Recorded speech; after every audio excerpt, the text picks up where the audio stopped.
guys! Welcome back again sa ating unboxing vlog episode. So, eto na tayo. Mag-unbox tayo ng mainit-init pa. Oh, kaya ko. Okay, so, ayan. Wow. Yeah! Simulan natin sa pinakamaliit. Dalawa lang yata, hindi pala marami. So, ito kasi papasok yung buhok, di ba? Ibaban, tapos meron siya. Tapos kumuha ko yung may design. Ang cute kasi na to. Yan, oh. So, kumuha tayo ng dalawa. Ito yung design ng isa. Diba? Ito, ang design niya ganito. Oh, cute to. Simple lang. O, yan. Ribbon na black lang. Tapos, ito yung pinaka-hairnet. O, diba? Very simple lang to. What's this? Oh! Manipis to. Ito yung mga pandoble lang, guys. Ayan. Ayan, 2 piraso. Dalawa siyang ganito.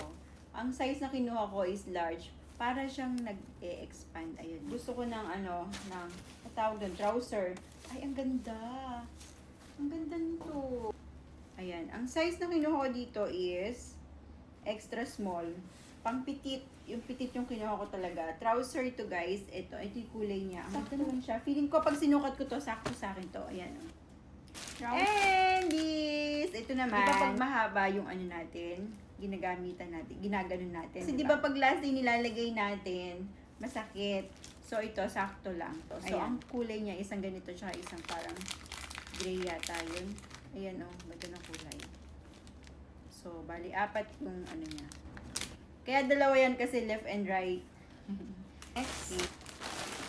So, ito. Ganda kasi na to. Hindi siya masyadong bulky talaga. So, ayan. Pang malamig siya talaga.